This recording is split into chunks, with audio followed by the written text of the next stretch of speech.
Good afternoon and welcome to the News Roundup for Monday, October 6, 2025. I'm Bill Thomas, and here's what's happening right now. Hold that check. The federal government shutdown now threatening to postpone a key decision regarding next year's Social Security benefits. No more jabs. The CDC making a critical announcement regarding their position on this year's updated COVID-19 shots. And you're out.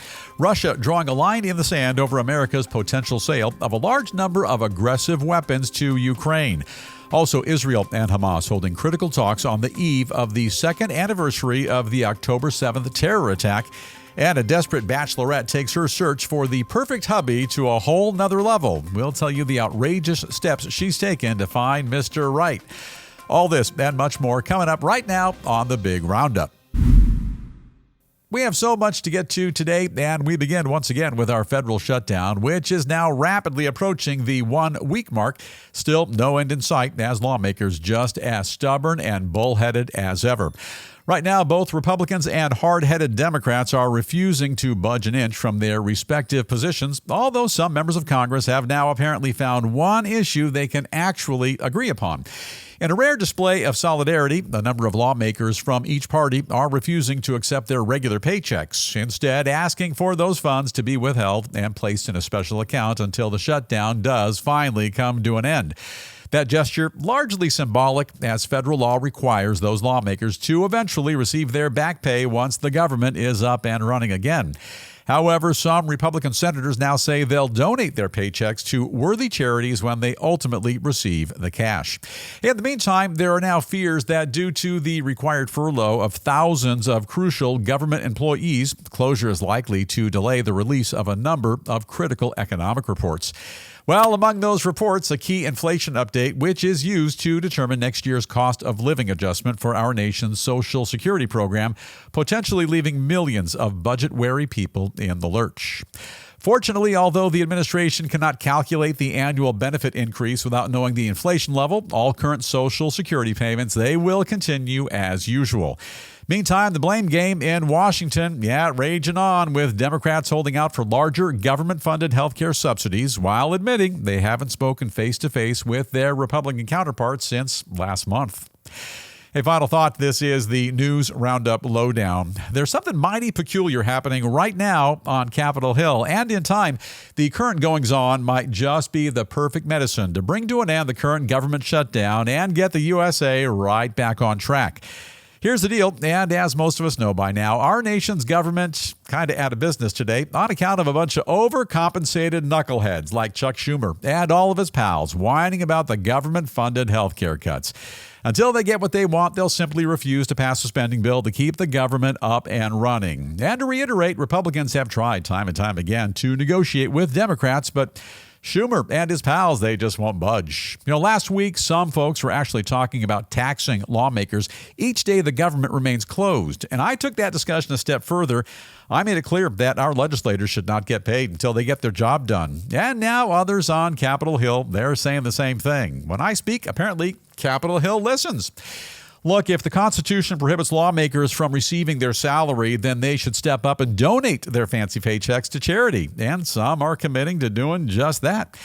And I'll take it a step further today. Members of the House and Senate should all be volunteers. And when that happens, think about it. You'll never have to be concerned again about term limits or government shutdowns.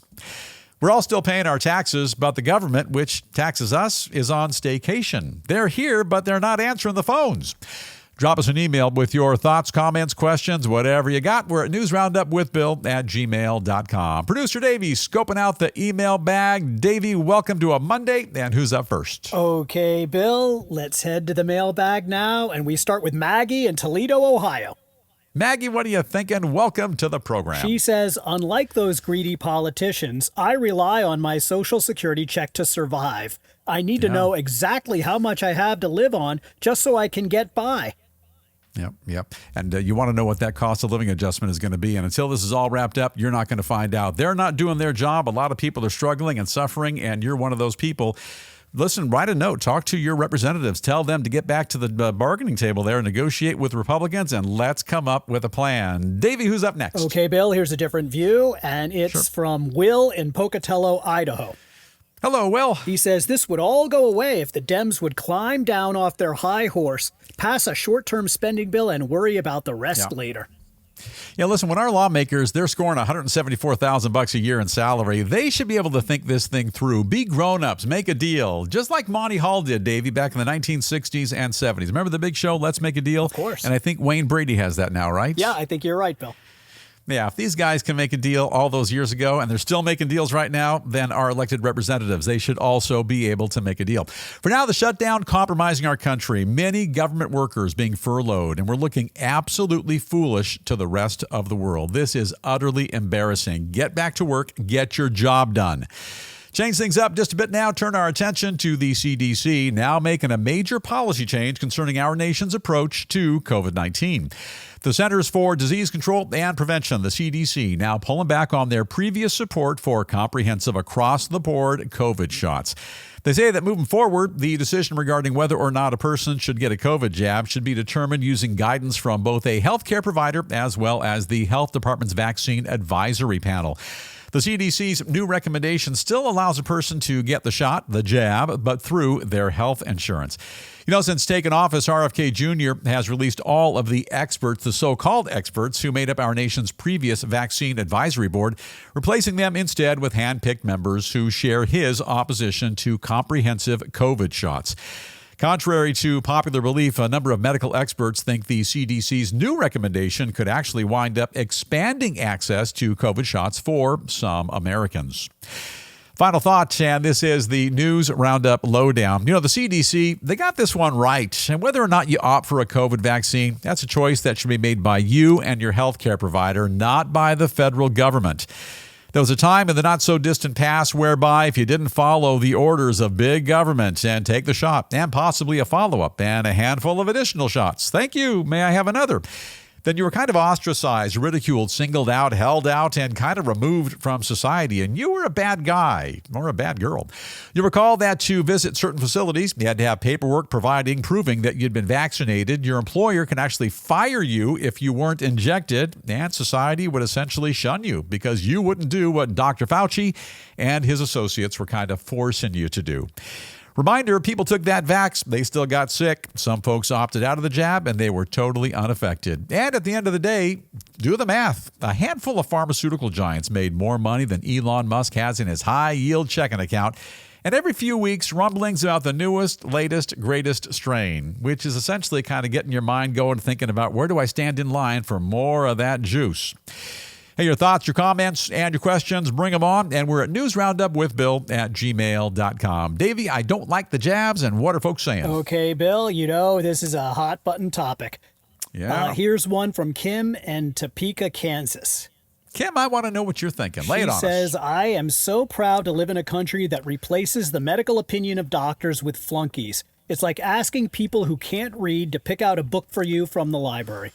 Yeah, but we all kind of signed up for those shots. Not that we wanted to, but we were all kind of frightened at that time. Remember, at the beginning of the pandemic, we didn't know which way was up. If we found out there was a medicine nearby, we all lined up in massive lines, and we took those injections. I'm glad they're making some changes at the CDC. Very good. Davey, who's next? Okay, here's one from Wayne in Grand Rapids, Michigan, Bill. Hiya, Wayne. And he says, it's about time that someone pulled the plug on those criminal COVID shots.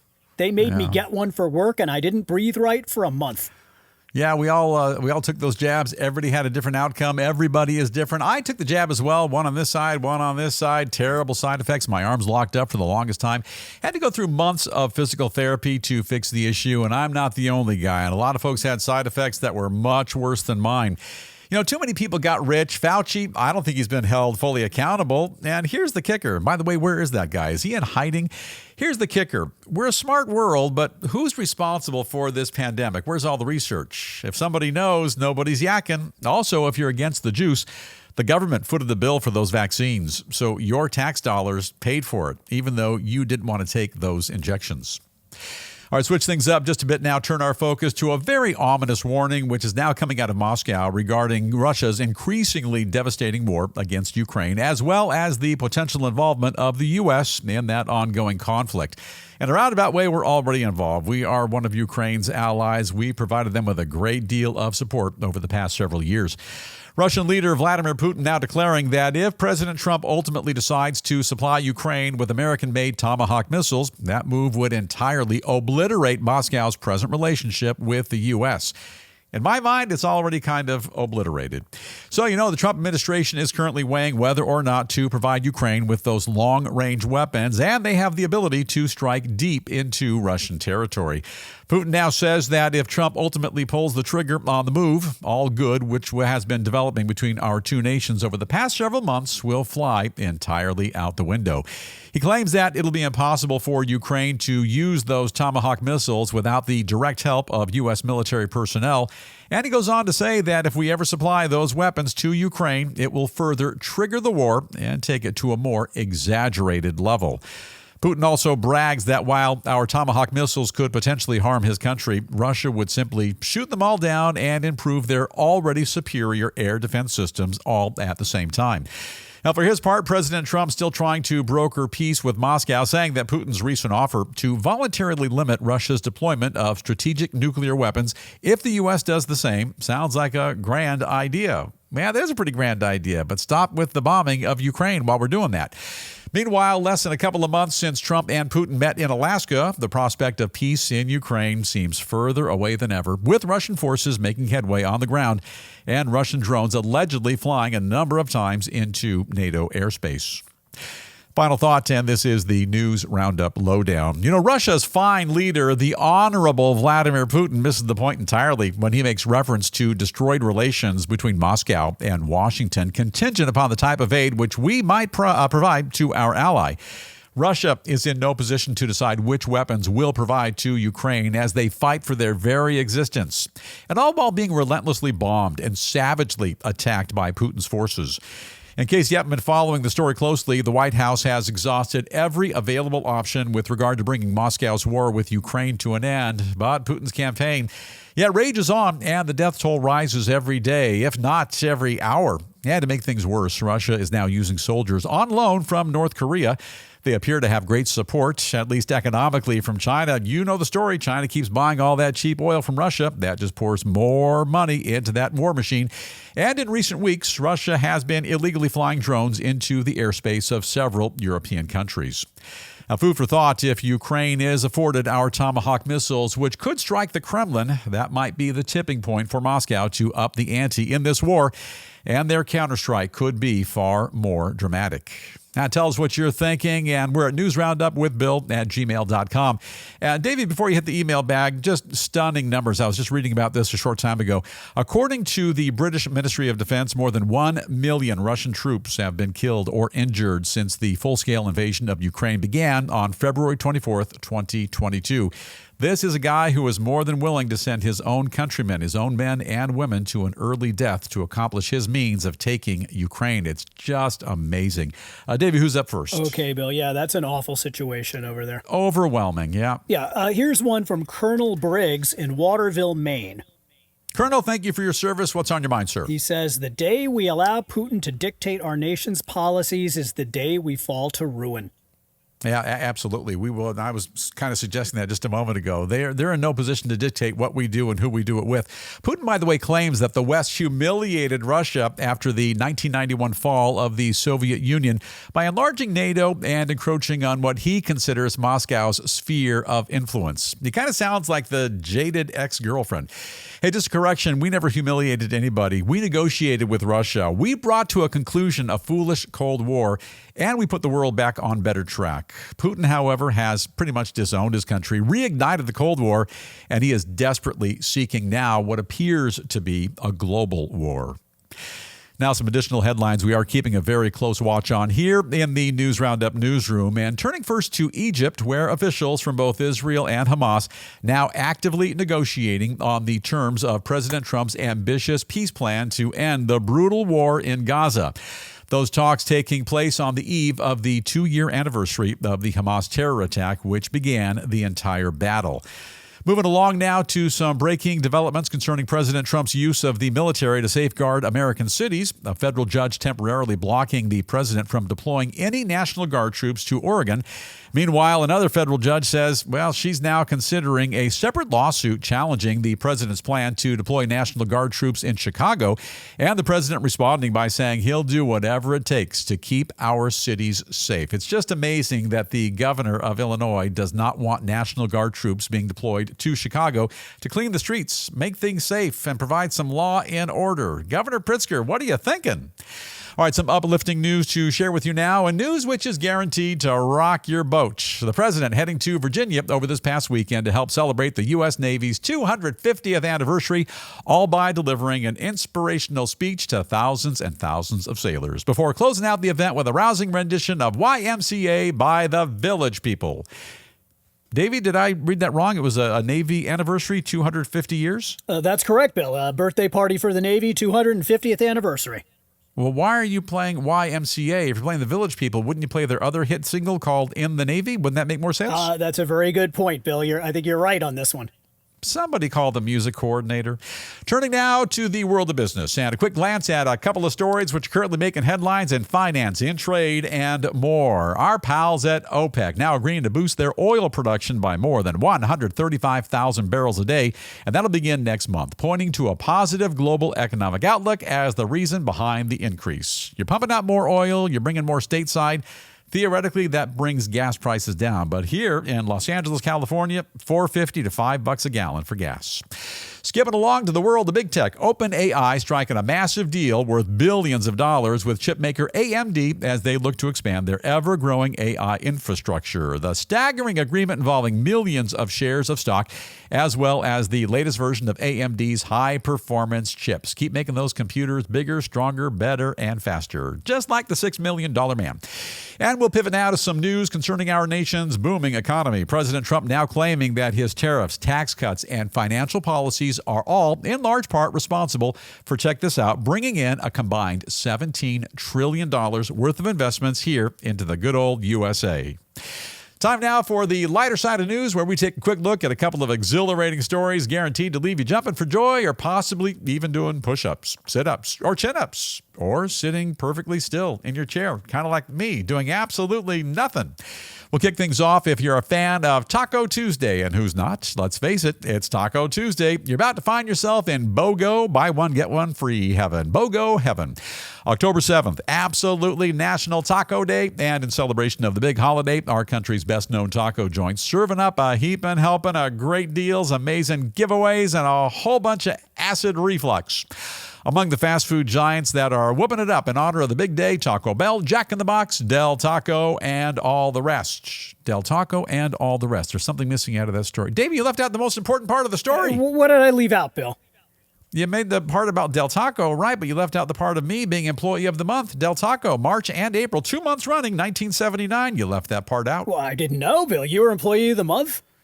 2 months running. Most important part of the story. Best time of my life, slinging those tacos. Now, just head on over to your local taco stand to see what's up. Hopefully get your hands on a great deal, some greasy tacos, and join the party by chowing down on at least a dozen of those fabulous treats. And why? Well, because you can. It's Taco Tuesday.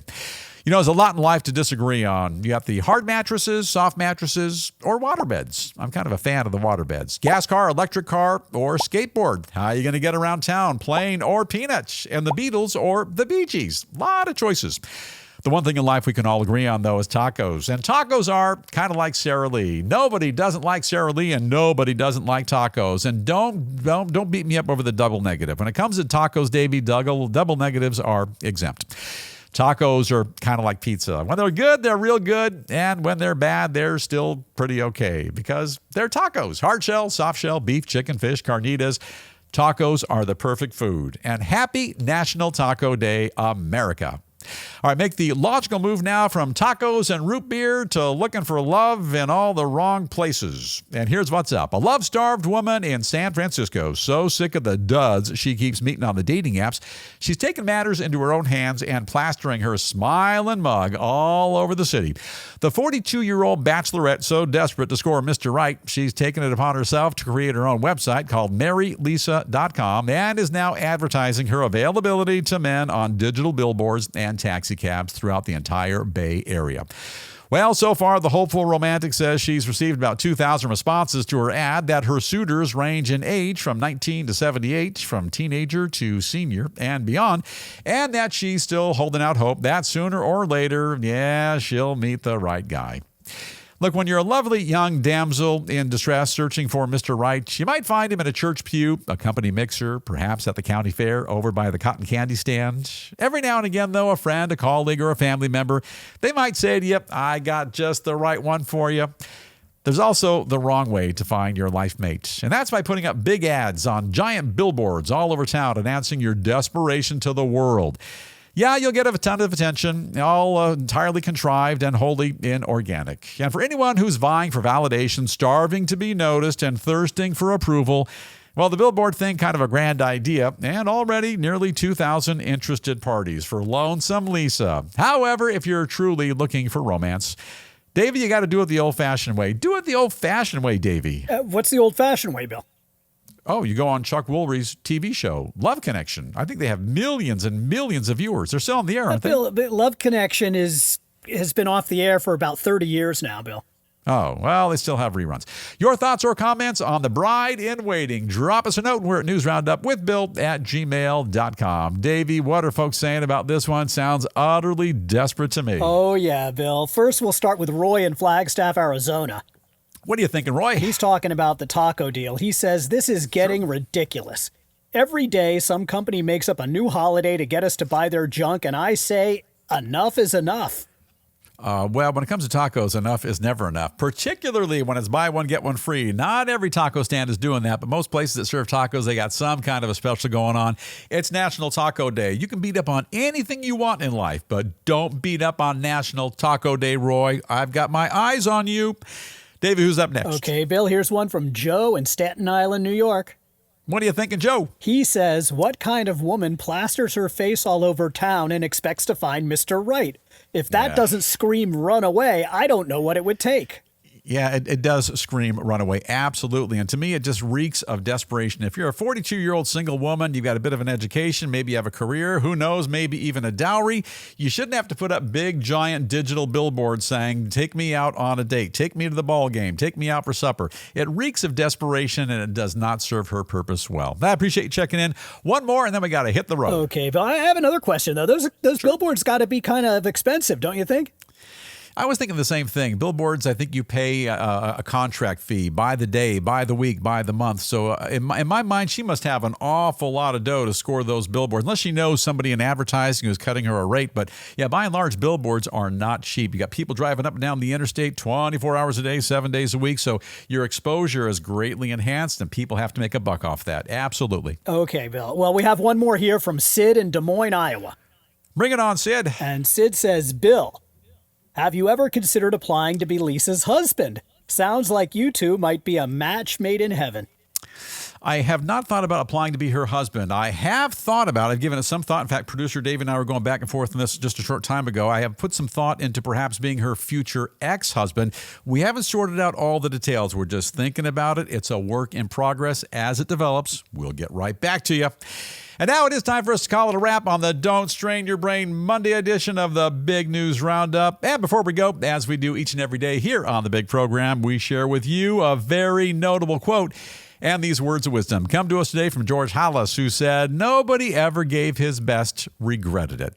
Halas was an American football player, coach, executive as well.